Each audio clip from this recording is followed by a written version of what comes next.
অন্ধকার জঙ্গলের মধ্যে বিশালাকার রাজকীয় প্রাসাদের কোনো এক বিশেষ কক্ষে কফিনের ভেতর শুয়ে আছে এক অপরূপ সুন্দরী একটি নারী, যার রূপ যেন চাঁদের মতোই ঝলসানো। কফিনের চারদিকে পাহারারত হাজার হাজার রক্তখেকো ভ্যাম্পায়ার।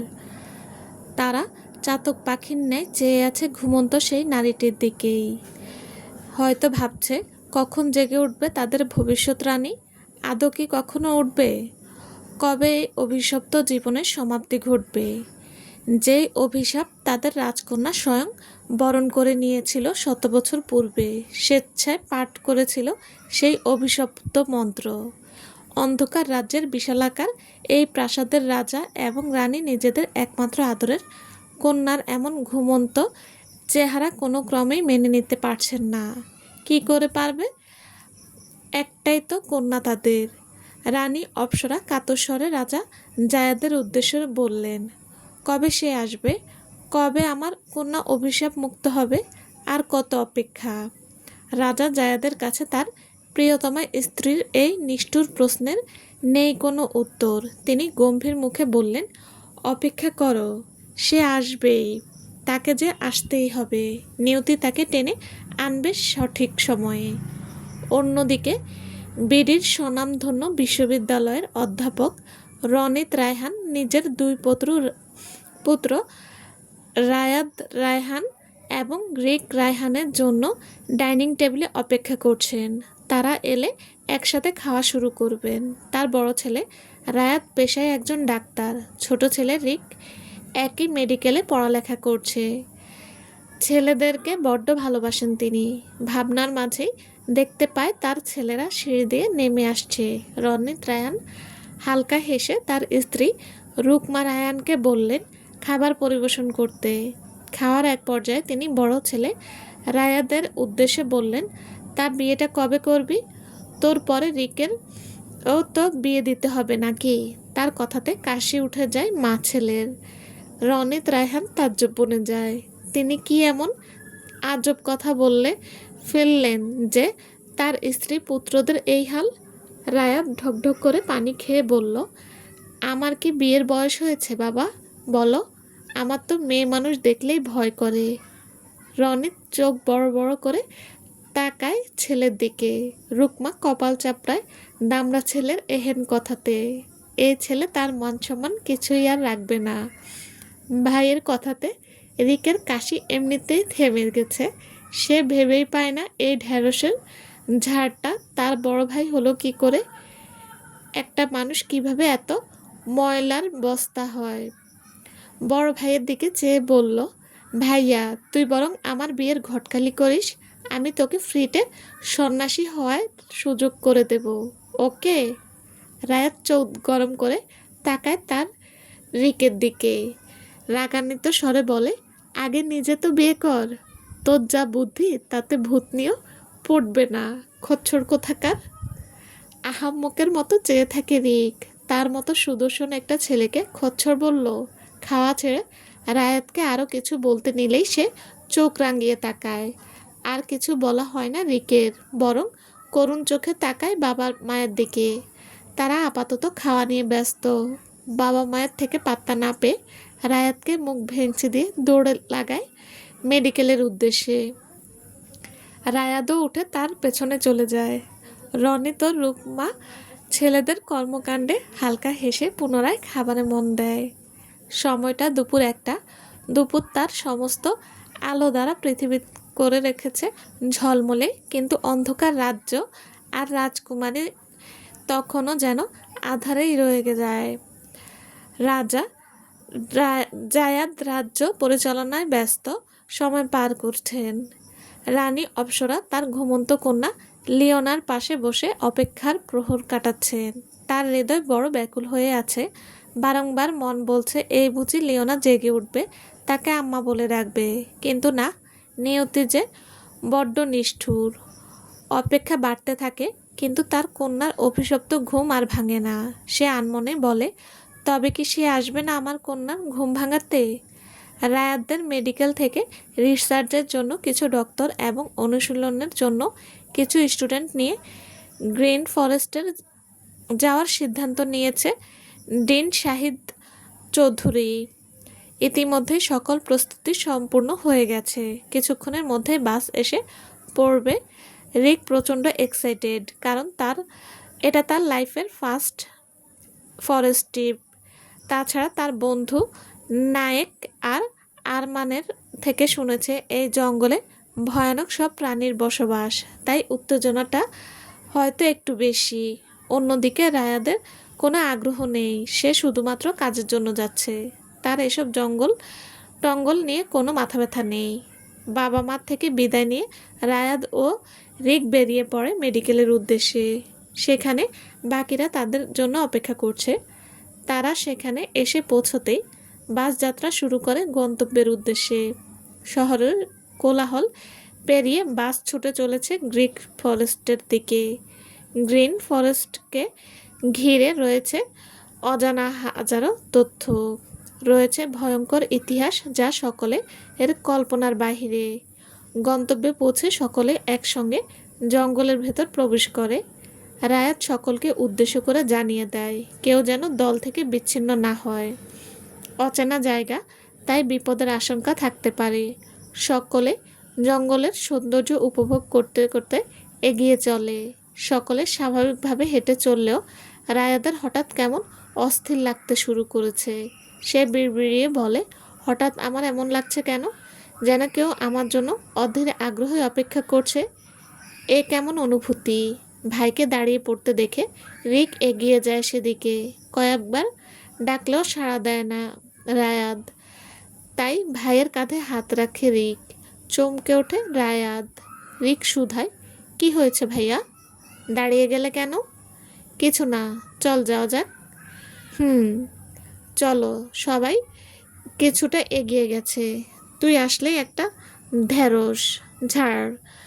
মাইর খাস না মনে হচ্ছে অনেক দিন। রিক নিজের মুখটা নিষ্পাপ বানিয়ে বলে, আমার মতো নিষ্পাপ একটা বাচ্চাকে তুই কিভাবে মারতে পারিস?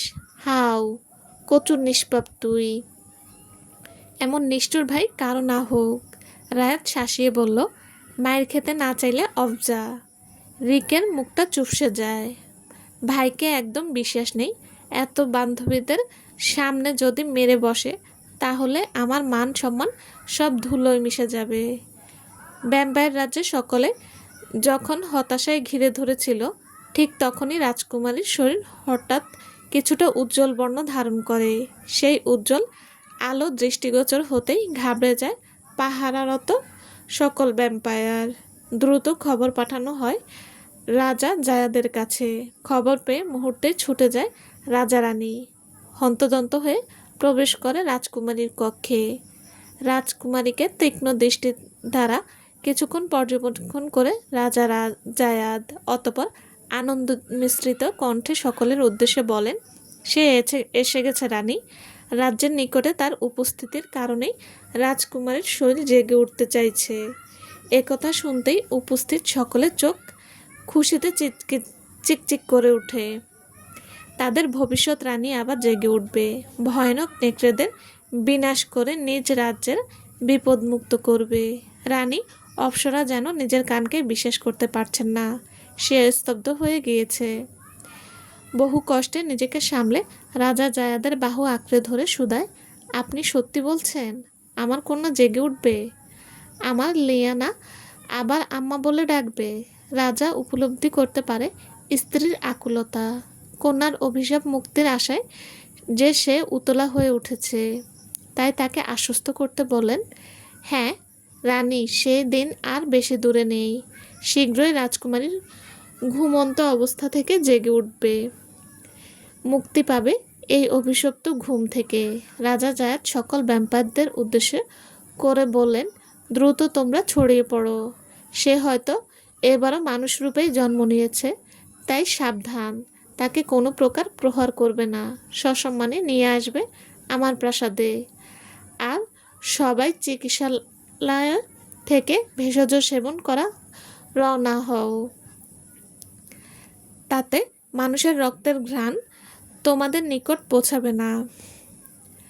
একে একে সকল ভ্যাম্পায়ার ছড়িয়ে পড়ে সেই আগন্তুকের খোঁজে। একমাত্র সেই যে পারবে তাদের রাজকুমারীকে এই অভিশাপ থেকে মুক্ত করতে।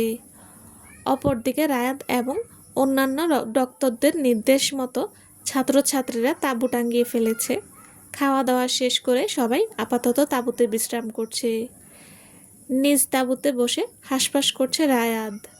জঙ্গলে প্রবেশের পর থেকেই তার কেমন অস্থির লাগছে, মন চাচ্ছে ছুটে কোথাও চলে যেতে। সে বিড়বিড় করে বলে, এমন অস্থিরতার লাগার কারণ কি? আগে তো কখনো এমন অনুভূতি হয়নি। অস্থিরতাটা দমাতে সে বেরিয়ে পড়ে তাঁবু ছেড়ে। ম্যাপ হাতে জঙ্গলে হেঁটে চলেছে রায়াত। আশেপাশে বেজায় রকম নিস্তব্ধতায় ছেয়ে গেছে। এতে তার কিছুটা ভয়ও করছে, আবার কৌতূহলও জাগছে।